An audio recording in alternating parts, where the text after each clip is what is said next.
modern image of Japan in Western eyes is of a country that laid the foundations of its present-day wealth by adapting other people's ideas and products. And there may well be some truth in that. But modern Japan has gone beyond that. At the cutting edge of research, development and production in so many fields of technical and economic endeavor today, Japan often leads the world. So not only have the Japanese copied others successfully or adapted their ideas, but now we follow them. It is ironic that a country that was literally and legally closed to outsiders and foreign influences for hundreds of years, from medieval times to the middle of the last century, should have developed a reputation as a mere economic copycat.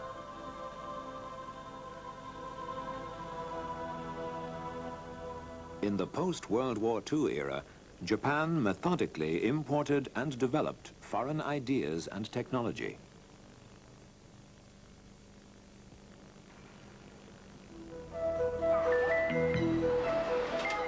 Japan and Ireland might seem unlikely partners in a fruitful exchange of ideas, yet for the best part of the past decade, a small but significant exchange has been taking place.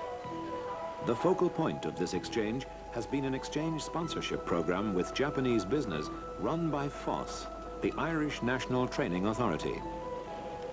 It's not just that the world seems to be getting smaller, it's more that people, Irish and Japanese, have found that the surest way of overcoming gaps of distance, history or culture is by building bridges. And the surest way of doing that is by traveling and meeting people, learning and establishing relationships. I think one of the great benefits is for people can come back here and get jobs. Well over 100 have already got employment, and it helps us to get Japanese investment into the country and to get trade between Irish and Japanese firms, and that's working. It'll happen even more so after the single market. The FAS Overseas Graduate Program started in 1984. The original aim was to provide Irish industry with people who had overseas training and language skills that were relevant to their jobs. Following initial efforts at targeting the United States and Europe, the main emphasis switched to Japan. That young engineering graduates from Ireland will go to Japan for 2 years. Already, more than 350 Irish people have graduated through the program, and in any 1 year, about 150 trainees are working with up to 80 companies in Japan. Under the sponsorship scheme, the young people selected spend up to 2 years actually working in a real job in a Japanese company, in an area of business that is relevant to their own educational or training background or career interests. As we shall see, they work, live and play to the full in Japanese society, perhaps one of the most difficult environments in the world with which a foreigner may come to terms. So for these young Irish people in Japan, the program is not without its difficulties, but the rewards in personal and work terms can be high. In practically all cases, we look for people who are straight out of their learning situation. In other words, if we're dealing with a graduate, we're talking about people who have just qualified. We specifically target these people because they're coming straight from a learning situation.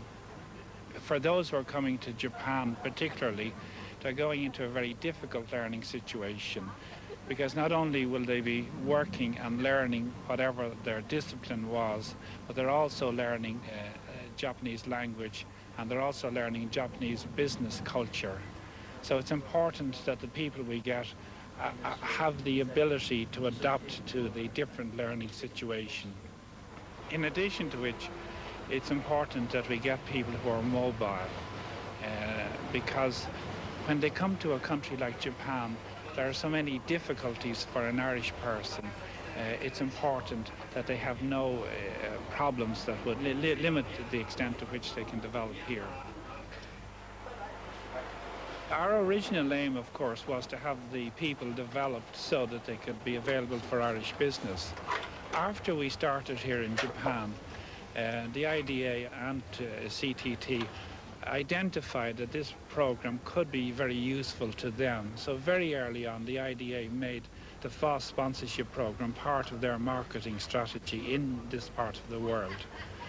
It has helped both the IDA and it has also helped us, because we introduced the IDA to companies, the IDA introduced us to companies, and so we have a very close working relationship that is mutually beneficial to all of the semi-state organisations who are working in the area of job creation in Ireland. In addition to that, we also work very closely with all the educational establishments, the third level educational establishments in Ireland. We have very close cooperation with all of them.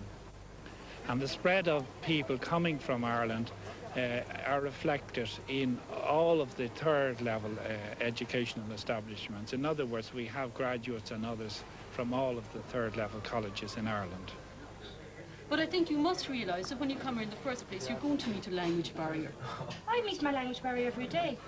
I didn't come here just for the language. I came here more for my job than my language. And how did you Yours think is actually developed job? Okay, so you work in a big company where you work in a international division where they speak English to you, okay. The focal point of the sponsorship program to Japan has three main aims. It builds on the kind of study or work that people have been doing in third level education in Ireland. It gives young Irish people an opportunity to learn Japanese to a fairly high standard and to do a normal day's work entirely in Japanese. The people who come out on the program, the average age would be around 22 years of age. Now, we recognize that for someone at the age of 22, 2 years seems a long period of time. Our preference would be for them to stay longer. But if we give them a package which initially is for 2 years, it is something they can relate to. If you said to them, you're coming to Japan for 5 years or longer, a lot of people would be put off. By coming for 2 years and by having a fairly open policy that if they don't work out here, they can return to Ireland, it enables them to come and to understand the country, and then they have the option of extending their time here. And this is in fact the pattern that's developing. People are tending to stay longer than the 2 years to improve their level of Japanese expertise, to get wider industrial or business experience. There is no comparable program from any other country in the world at present in operation in Japan. And indeed, others are considering the Irish approach. One big advantage is that it is remarkably good value. The total cost, £1,500. Ireland's ambassador to Japan, James Sharkey, came there from a previous posting in Australia. The contrast couldn't be greater. Australia is a vast continent with a population of only 15 million people. Japan is a relatively small string of islands, much of them covered by mountains, but with a population of 125 million, crammed into high-rise mega-cities and narrow coastal plains. Unlike Australia, where 1 in every 3 people has Irish ancestors, Ireland is little known in Japan and is sometimes confused with Iceland.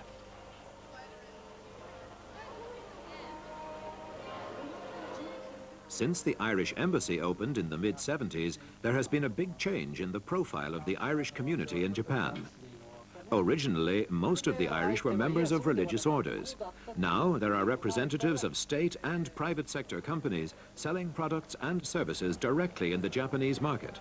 And about a third of the growing Irish community are participants in or graduates of the FAS Overseas Graduate Program.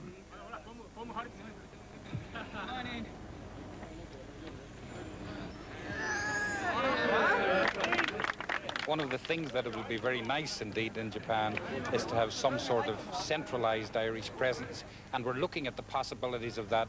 But the inhibiting factor, as with many things if you like in Japan, is the sheer cost of the money and the investment that would be involved. But we are aware that in a large community of this sort with great promise that we must coordinate and streamline our edges, and we're beginning to do that, I believe. We're playing and we're ahead in the game.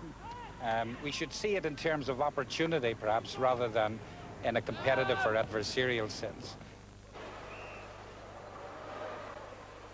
Irish companies have good products and services to sell to Japan, and some of them are doing it successfully. MF Kent's headquarters are in Clonmel, County Tipperary. The company has sales worth an estimated £200 million a year, doing electrical and instrumentation work for Japanese companies all over the world. MF Kent employees, for example, are to be found working on Japanese contracts in the pharmaceuticals business, in office blocks, hotels, and in oil refineries. The company worked on the largest commercial building in London for the leading Japanese financial services company, Nomura Securities. Frank O'Neill came to Japan with the help of FAS. He joined a local company and learned the language. Then he went to work in MF Kent's Tokyo office. For his employer, Frank's knowledge of the Japanese language alone is vital in setting up initial business contacts, often by phone. So his experience on the overseas graduate program is really paying its way, both for him and his company. Donnelly Mirrors is one of the world's leading manufacturers of mirrors for cars and trucks. They employ 300 people and have been selling to Japan for more than 17 years. We're taking on a FAS graduate because we need to maintain our representation here in Japan. We need to maintain very close contact with our customers and to act as a liaison between the market and the factory. Guinness Peat Aviation is the world's leading aircraft leasing company, and its headquarters are in Shannon, County Clare. The company trades in aircraft, finances them for other people, and provides technical and other services. For GPA, Japan is a very special country. 10 major Japanese companies together own almost a third of the Shannon-based company. Out of the top 20 Japanese banks, 19 lend money to GPA to help finance its business. And the company has many customers in Japan, trading in aircraft and investing in the leasing business. It was inevitable then that they would find the FAS Overseas Graduate Program to Japan attractive. I think that we have in the FAS training program a pool of a very valuable resource for Irish companies, because this program is very special in Japan. To my knowledge, there's no other program like it, and it produces young people who have very immediate experience of what it is to work with a Japanese company. We, GPA ourselves, have recognized that. We recently recruited one of the graduates of the FAS program into our own company, and he will work both in our head office and in the Japanese market. I think other companies in Ireland who are thinking of coming to Japan should look in that direction and see the people who are there, because they have brought a great credit to Ireland in Japan, and they represent an important investment of their own time and the government's time and money to bring them to this stage. So they're there to be used, and they're very eager to work with Irish companies. So I'd say to Irish companies, go and find these people, because they're there and willing to work. That's how Irish companies operating in Japan view the sponsorship program. But what about the Japanese? What do they think? We realize that to expand our production facility in the European country is very important. And since FAS has such a very good programs and students are very enthusiastic to come over and study here in Japan, we thought it might be a good idea to take some students to try to train them and understand how they can apply their expertise to the Japanese operation here in Japan and also in the European countries. As Tomatsu Iuchi explains, the learning process works both ways. By having those people working in one of a factory, for instance, the factory itself, become much more westernized, because they have to communicate with them in their daily lives, and also they learn from them the culture they are brought up with, and also, they have confrontation from time to time, and by overcoming those difficulties, they become much more friendlier. And I think that is a very big contribution to both of us. Yeah, so if we don't have those people from other countries, I think we are simply nothing but homogeneous, group of culture and language and peoples. But by having these peoples, we become heterogeneous in a sense, although it's not a large scale, but that really contributes to us because we can think from different, can think from different way.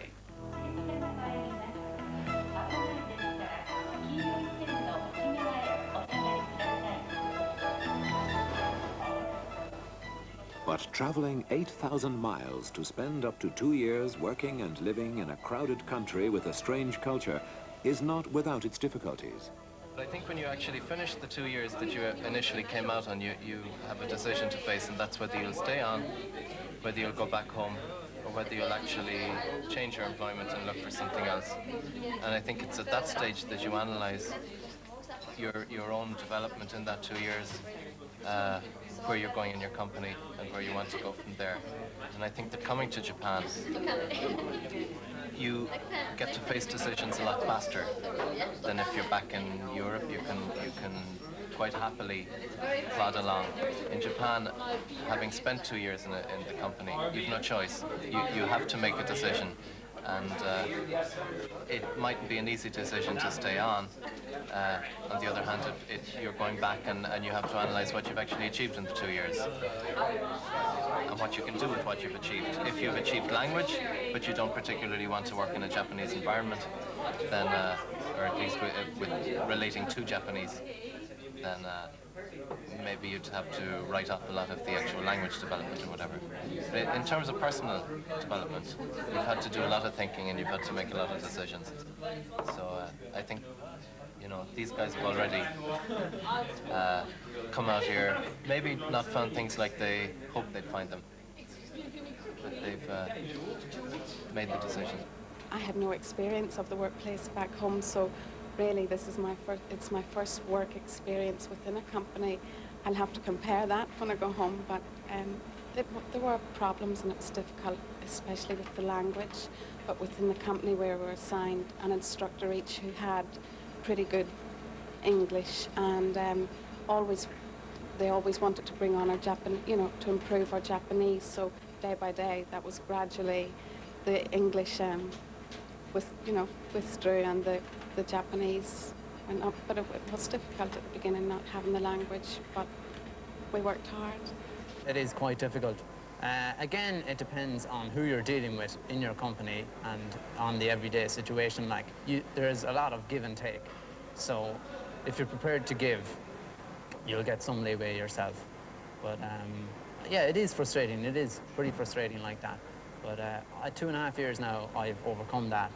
But at the same time, I don't think I could stay any longer than 3 years here in Japan. I would find it very difficult. Those nitty-gritty things would get on your nerves every day, and you really just can't cope with that. I think for the first few months, everything was fine and everything was wonderful, and I was really in love with Japan, and it was so nice and romantic because everything was completely new, and I just latched on to all the new things which I saw and which I found to be so much better than in bad old Ireland. And I think that's probably the impression that just about everybody gets when they come to Japan. It's so much easier to see all the nice things than the things which don't exactly fit with my way of thinking. Then maybe after 6 months or so, when your language is not yet up to the standard where you can converse on a decent level with the people around you, and at the same time those people around you have got kind of tired of really draining themselves to speak English to you. At that sort of 6 months, 9 months period, things tend to go downhill. Well, I certainly found that they did. Obviously, it's different for everybody, but in my case, I felt like the 6 to 9 months period was really difficult. My impressions of Japan initially changed nearly every week because Japan was such a strange place, a different place from Ireland, that I was continuously being bombarded by different impressions all the time. It started off by being a strange place with a lot of people. People looked the same to me in the beginning, which was, I think, what most people found. But then it gradually started getting a little bit familiar. The science started getting a little bit familiar, the types of buildings, etc. But the language took a long time. The language takes 6 months to get any sort of appreciation. To become closer to fluency, you're talking about a number of years.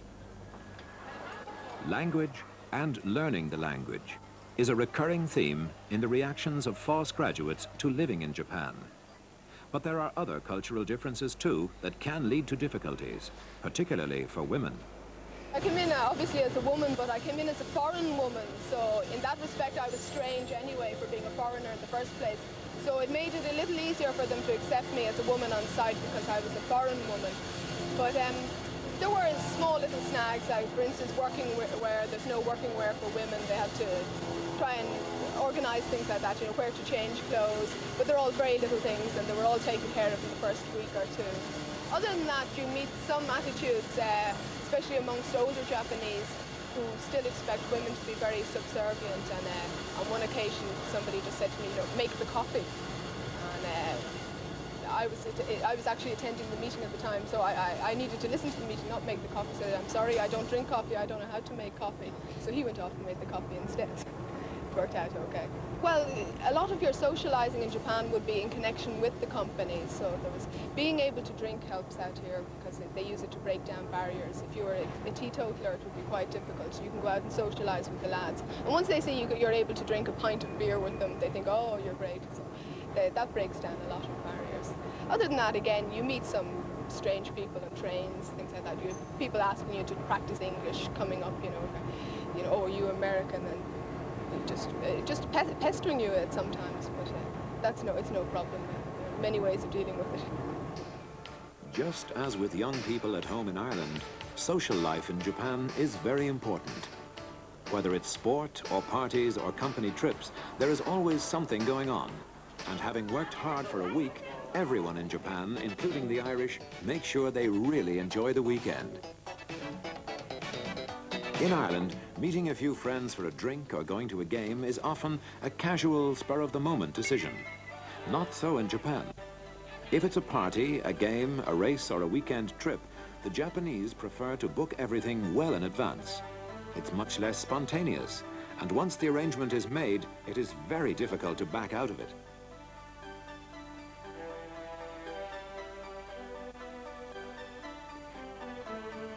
This different way of making straightforward social arrangements underlines the gap in thinking between the Irish and the Japanese. The Irish in Japan can learn much from their hosts, but the learning is a two-way process, as Trish Crowley discovered. I think it's 50-50. I've learned a lot of new techniques since I came here, but at the same time I've brought whatever I've learned at college. I mean, we have different ways of doing things in Ireland, and some ways are more efficient and faster than the way that was used in this laboratory when I came. So a two-way system, I think. And in that two-way exchange, many of the Irish trainees prosper.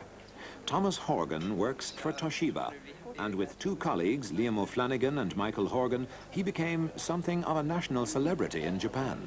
It's basically, it's a 1 minute commercial, which is broadcast on national television in Japan about 3 times a week. And it will run for a year, all this year.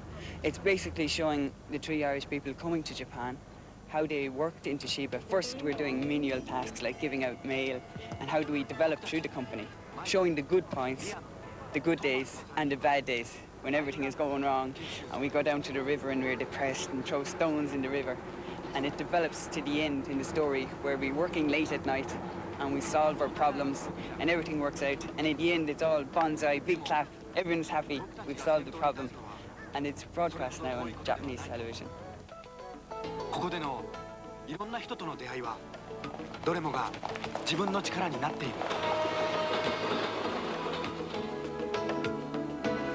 This LED is this best company. That's all. Long time.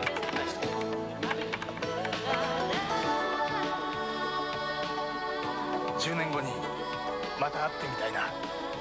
彼ら。The Japanese people, when they see you on TV, he's on TV, they think it's big. But for us, it's not so much because we're foreigners and we do not watch much Japanese television.